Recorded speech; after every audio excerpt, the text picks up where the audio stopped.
Congratulations on this wonderful movie. What attracted you to it? Well, the first attraction, first of all, was the character of Marie Curie, because I grew up with the myth of this woman. My mother wanted me to be a very independent woman. I had like a couple of role models, and she was the most dominant role model. So I grew up, I have to be her, and so I didn't end up, to be this genius scientist, but I became an independent woman. So it was a successful thing, let's say. But then, no matter how much you love a character, it depends how you want to treat this character. And it was absolutely not interesting for me to make another biopic of Marie Curie, because, you have the first one that came in 1943, and then in France they made one, and then the Polish they made one, and then you have television series, you have all kind of thing about Madame Curie. And when I read the script of Jack Thorne, I thought it was quite brilliant to talk about the life of this woman and show her really the way she was, not like this perfect woman that we want, that she's like the muse of Pierre Curie and she's like this, but a real tough woman that she was. And at the same time, we are actually talking about the scientist, and we are really actually talking about her science too. And it goes further because we also talk about the aftermath of the science. So it became like, I thought that was the very complete way of telling the story, covering the whole 20th century. So to make a very long answer short, it's first her character and then the very good script written by Jack Thorne. One of the things I loved was that you included history in this tale. And Spike Lee has been incorporating social commentary in his movies recently. I was wondering, was that something that you think is very important to do in storytelling in this day and age? It's the discovery of Madame Curie basically changed, like the whole face of the 20th century. You have the time before and you have the time after. So it's not like a little discovery that, it's not like, oh, she discovered a fish in the depth of the Pacific Ocean that nobody else knew, because we know this fish, we don't know this fish. At the end, it is the same. It's a huge change. So we cannot talk about it, not talk about the great achievement that was the cure of the cancer, because at the time she discovered it, we should never forget, from the ancient Greece until the beginning of 20th century, everybody knew about this disease called the cancer, but nobody knew how to cure it. And suddenly you have a cure, and it's excellent, because even today we are curing the cancer with this nuclear energy. This is how we cure it. And if we talk about that, we cannot not talk about A-bomb, because they're all related. And also to show that the scientist just discovers, it's us, the human being. What do we do, with this new discovery? And I really thought that the speech of Pierre Curie, that I put word by word exactly what he said during the Nobel Prize, it's very representative of their mind. It is like, we know it might be dangerous, but let's trust the human being and let's give them all the secret of the nature, because they need to know it. And let's trust the human being, which despite everything, I always think no matter what, we have to trust ourselves. We have to trust the humanity. So many of the threads, even though this is a story set in the past, are very relevant today. It deals with immigration, minorities, human rights, women. Was that one of the things that was the appeal for you? Oh, absolutely. I'm very pleased, and I'm very happy that you underlined that, because, it was lots of echoes, like we always think that, the situation of women, for example, gets better and better, which is not true. Like Marie Curie, she has herself much less difficulties than her daughter Irene making science. Why? Because between 1900 and 1910, you have this window of 10 years where, it's lots of freedom, etc. Then the war happened. And as the First World War happened, they say that to the woman, go back to your house, and just make children. And this is what you're supposed to do, etc. You're not always advancing. If you see, for example, the number of clinics that made, abortion in America, they're closing right one after the other. And abortion is again a question when we always thought, it was a female achievement. Now we are questioning that, do the women, they have the right to abort? Of course they do. So we cannot say we are advancing. Sometimes we advance 3 steps, then we go backwards 2 steps. At the end we advance, but not as fast as we want. And I think, her story, like how difficult it was for her, to go to a domain that was really male dominant, and for her, she was not so much like focused on her womanhood that she was in her science, because for her, obviously, she was equal to men. And most of the time, she was even better than them. But they gave her lots of trouble. They gave her lots of hard time. And then, the fact of being minority, and, at this time that is just before the First World War, and that is all this populistic movement. And so the situation is not good. So let's blame someone. Who is this someone? A stranger. So that's their fault. It's very bizarre. I was reading the title of the magazines and newspaper in France, and it was like, oh, this Polish woman came and she destroyed the beautiful, happy French marriage. I mean, the whole French literature is based on who is cheating on who with who. So, this is the French literature. They did not need, this poor Polish woman to come and teach them how to, how to have mistresses and lovers. They are master in this matter. But you have to blame someone. And this populistic movement, as we see in the whole world, with Trump in America, you have Boris Johnson, you have all of that. Populism, extreme nationalism has always led to the war. So yeah, it was lots of things, and not trusting the science, and and everything that goes with it, I think is very contemporary. And if it was not bad, if it was just a dusty biopic about how fantastically sentimental Marie Curie was, it would not interest me one bit. Because it's about time that we, the women, we don't need to be all the time sweet. It's about time that we have the right to be angry. It's about time that we can express our anger without being called emotional. It's about time. In 2020 is about time. I have so many questions that I want as a springboard from that. When we were speaking to Rosamund Pike, she mentioned that you're very direct. And I asked her if her male directors were also direct, because there seems like women have to waste a lot of time saying things not directly, but in a way that doesn't offend people. Exactly. So where did you get this courage just to speak straight? I think this directness comes from the fact that I'm extremely aware that I'm going to die not in 300 years, but let's say in 30 years. So it's not like I have so much time to lose my time explaining something that I can say with 4 words. I don't know why I should use 400 words to do what? Also, to do what? Like, okay, so people, they will say, oh, Marjane, she's such a sweet lady. I'm not a sweet lady, and that's okay. And, it has never been my goal, to be a very appreciated, the popular girl and sweet girl, etc. If people, they don't like me, it's fine. I don't like them neither, it's okay. Whoever don't like me, I don't like them. Easy. And so, it's just a matter of time. And I think it's always better actually to be direct, because people, they know, at the beginning, they get a little bit offended. At the beginning, they don't like it. At the beginning, they find you fierce and brutal and brute even, But at the end, they appreciate, because the second you tell them it's great and I love that and it's really nice, they also believe you, because, you are not saying that, yeah, people, they trust you at the end. But it has always amused me just to say something, to see how much they're shocked, for nothing. I had to be fierce sometimes, because, the number of times, I swear to you, they told me, Marjane, stop being emotional. And I'm like, I'm fucking not emotional. I'm just angry. Like, you can be angry, and this is it. I mean, it's a sane feeling, but it's still, the society wants us to behave in a certain way, and and we have to be pleasant. And yeah. Is it true that somebody really asked you, are you having your period when you? Yeah. Oh, you must have your period. Oh, it's just so shocking.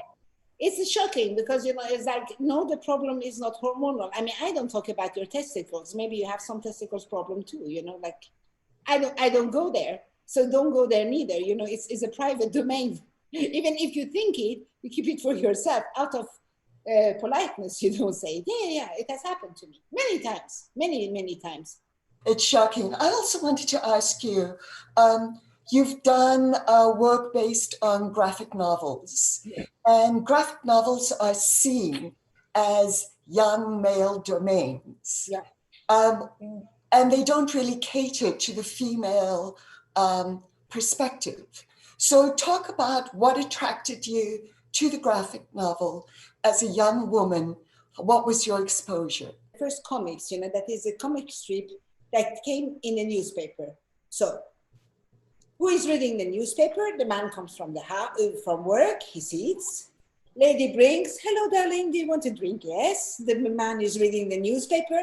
Then he reads his comic strip. He has a good virile laughter. He's very happy. He has a drink. The dinner is ready. So, this kind of amusement has not been made for women. We're supposed to sew and cook and take care of the children, have the household, blah, blah, blah. They don't see and actually have fun. Fun was not something. So it became something very for men. So men, they read it, men, they make it. So they make the characters that are dear to them. So the people that read it, they are also male, because then they can identify to this character. So they become the next generation of cartoonists, etc., etc.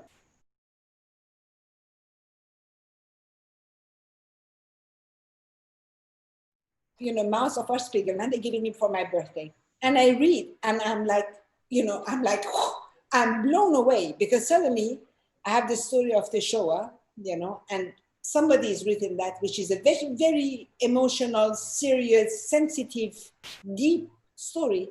And it's just said in a format. And I like to draw and I like to write. And I want to do both, but I don't know how to do it. And suddenly by discovering this book, I realized that I can make both. Actually, and it is called graphic novel. At the time, it was not yet called graphic novel, it was called comics. So I started making Persepolis because that was the thing that was the most suitable. And I have to say that, I ended up, because we were poor, all of us. So we were sharing this big studio with other graphic novelists. So each of us, we had a table, because none of us could afford actually to have like a room for themselves somewhere to be able to draw. And all of them, they were boys, and they really pushed me a lot. They were like, do it, you have a great story, you should say it. So I have to say it has been very easy for me, because I was surrounded by really very, very nice colleagues that were boys, and they all pushed me to do it. I wanted to ask you about a line in the movie. She says, I suffer from a lack of funds rather than from being a woman. But the two are very interrelated, because women are often, one could almost say, set up to fail. They have to achieve the same outcome with a smaller budget, and often take on more difficult projects that may not appeal to as big an audience. So talk about your experience with that. Is that accurate? No, but the sentence was said to me by the granddaughter of Marie Curie, Hélène. And she said, do you know, my grandmother wrote this sentence, I always suffer much more from lack of funds than, the fact of being a woman.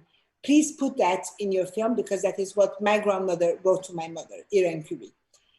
And she said it's very important, because she told me she was a feminist, in fact, but she was not part of any kind of feminist movement. Her obsession was her science. No, but the sentence was said to me by the granddaughter of Marie Curie, Hélène. And she said, do you know, my grandmother wrote this sentence, I always suffer much more from lack of funds than, the fact of being a woman. Please put that in your film, because that is what my grandmother wrote to my mother, Irene Curie. And she said it's very important, because she told me she was a feminist, in fact, but she was not part of any kind of feminist movement. Her obsession was her science. She didn't care about all of that, where her own mother, so that means Marie Curie's mother, suffered much more from that. But the problem was that at this time, for this particular subject, Pierre Curie had also problem having funds, because the way they were making science was extremely modern.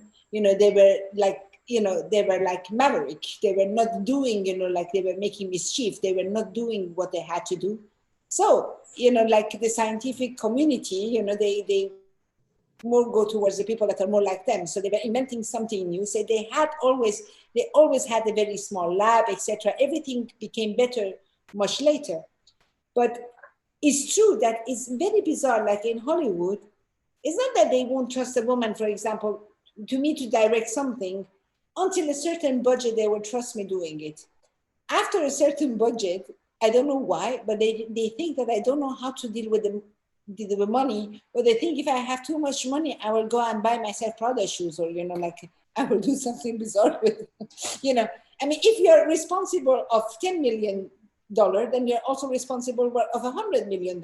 And being responsible of $10 million is far more difficult, because then you have to put everything in. Yeah, it's like that. I hope that all this movement that has been until now, they will change. But the change has to come deep, deep, deep. I mean, it has to start from the education. We have to have more women actually that dare, to go and become director, more women that dare to go and become DOP. If we don't have, if we are not present in numbers, if we are not enough people, then, it's impossible actually to achieve something. We need to be more. But yeah, it's has always been a very, very bizarre thing for me, that why don't they trust us to give us more money? But it will change. But, I had one time a guy who was a director a producer. And he told me, oh, now, it's going to be all this, all the movies are going to be given to women. And, that is going to be all these mediocre women making mediocre film. And I told him, for a century, lots of mediocre men made mediocre movie and nobody died out of it. Now is our turn. Let us make some mediocre movie. And from these mediocre movies is going to be a few of them that are going to be brilliant as for men. Same percentage. I don't know, why can they do all these bad films and each time we have to do something, it has to be a masterpiece. No, we have also the right, to make mistake, etc. There's a long way to go, huh? Gina Prince-Bythewood mentioned that her story doesn't get told very often, that for generations, women and people, minorities, have been the side story, the adjunct. Always. So is this something that you were aware of growing up? And is it something that you are consciously trying to change? Or do you just go where the story is? I just go with the story. I think I just go with the story. And then I think, about the films. And I'm like, how come it is? Just mathematically, how come it is that we are half of the population of the world? And how come is it that half of the story of the world does not concern us? I mean, we are half of population. What happened? I mean, and normally a woman, it always starts like that. Normally you're somebody's daughter, then you become somebody's girlfriend, then you're the fiance, then you're the nice wife, then you're the wife that you cheat on, then, you're the divorced woman, you end up being a widow, and at the end you make pancakes for your grandchildren. This is basically, you're always related to someone. It is like, if we as human beings, we don't exist for ourselves, it's like we always have to justify our being by the presence of a bigger instance that will be. So that will be our motherhood, our grandmotherhood, our womanhood, our wifehood, whatever hood it is. We have to be always this someone where we need to be ourselves. But I think we just have to do it, I try to be like Marie Curie. I try to do it and give the example that is actually possible to do it, I just go for it. I do it. At the beginning, I always know, at the beginning when I start a project, it's always like, oh, this is the first time, I work with a female director. Oh, it's a female director. And I'm like, I do exactly the same, because I'm not going to direct you with my boobs. I'm going to direct you with my voice, with my brain, and it's going to be the same, nothing else matters. From here down, we don't even think about it. I'm going to talk with my head. So you will listen to me like you listen to the other guy who also talk with his head and nothing else. So yeah, we have a long way to go, huh? So yeah. People often equate beauty with ineptitude. And I love that you cast Rosamund Pike and that you show her to be not only smart and capable, but also beautiful. Why have those two images melded? That if you're beautiful, you're stupid or less or not as able? Patriarchal societies, but because they tell you, okay, if you are beautiful, basically you're going to have a rich husband who is going to marry you. You don't need to work. So why do you need to make any study? Because there is a guy that you will find that he will work and he will pay for you. But the problem is not just a question of paying. Paying is okay. Because maybe and we teach our daughter, and that is also our own fault, because in this culture, that is the mother that always transmits the culture to their daughter. Is like, oh, you have to be pretty and you have to be nice and you have to be a lady and you have to be this and you have to be that. When I don't know, like, I don't know, if I had a daughter, I will first tell her, you have to be loyal, you have to be a very good person, you have to be kind. Like the beauty and all of that can be the quality number 15, 12, or whatever, but it cannot be the first quality of a person. Loyalty, I don't know, friendship, like courage, justice, love, these are high stuff, like beauty is very important, obviously, but it's not like the important thing. And it's very personal and whatever. But it has always come to the fact that, oh, she's pretty, so she does not need to make any effort, so therefore she becomes stupid. And, like, look at a woman like Marilyn Monroe. She was like anything but stupid. I mean, she's so intelligent. And I heard like a couple of sentences when she talks with her own voice, and her own voice is like so frank, and and then she has to make this do, and and obviously the woman dies at the age of 33 or 36. How do you want her to survive? She's playing something that she is not. Of course it makes you depressed. Of course you have to take all this barbiturates, and you have to drink, and you have to do that. How can you survive? Playing somebody that you are not, and playing like this pussycat who is like all the time, it doesn't work. So, yeah. But, we should also not play the game. This is also, like, we should not go there. And this is also why I have probably always decided to be direct. I was like, instead of trying to make you with this smile, I'm not going to play their game. I'm going to go and I will say, this is my right. Now you give it to me, and I'm not going to smile to you. Give it to me. There are so many scenes in this movie where she is the only woman in the room. And, it is. And I think it's very difficult for firsts, people who go in and break the door down. But in many ways, that has been your story. Has it always been that when you've sat in a room where you are alone, in a room full of other, yes, that you have been heard, that it has been equal from the beginning? Oh, no, I had to go for it. Because, at the beginning, they are like, in my situation, it was really like, okay, not only I'm a woman, and plus I'm a minority. So, I have it like double. So, like everything is double. So, first you see it and they think that, oh, she comes from the third world and she's going to be shy, etc., etc. And they're expecting me to have this voice, and say, sorry, no. And then they hear my voice, and then they get surprised.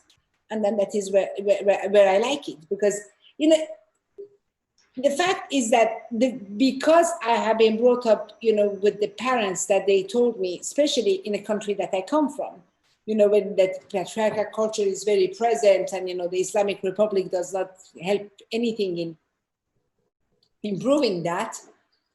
I've always been taught that, you're a woman, nobody's going to give you your rights. So you have to fight for it, and you have to go for it, and you should not be scared. And my father, I always remember, he always told me, if a human being can do something, that means it's humanly possible. That means you can do it. It's not impossible. You cannot fly because no human being can. Anything that any human being could do is humanly possible. So you can do everything. So I've been brought up with this idea. So coming from where I come, and the thing they were not, served easy, I had just to go. I just had to go, and I just had to, and then you get used to it. And then, I was very shocked, for example, when I came to France. I remember the first time I was in the subway, and a man touched my butt, and I, just turned and, I punched him in his face. And I realized that the women, like, for example, in Europe, they don't punch men in the face. They get shy and they do like that. And I mean, punching, and people, they were looking at me, and I was like, I'm not the aggressor, he is. He touched my butt, I'm just defending myself. Nobody touched my butt if I don't want it. But, that is also my background, because I had so much fight before that, like, I was G.I. Jones, I was ready for the fight. I had too much fight in the background. So probably that's it. But also, I realized also thank God, not very late, this notion of pleasing, is like, I realized that as I don't like most of the human beings, there is no reason in the world that most of the human beings will like me. If they don't like me, it's okay. That's fine. I just need a couple of people to like me. The rest, whatever. I could quite frankly spend hours talking to you. You're fascinating and inspiring, and I love your movie. Thank you so much. Thank you very much. Thank you. Enjoy your day. Bye-bye.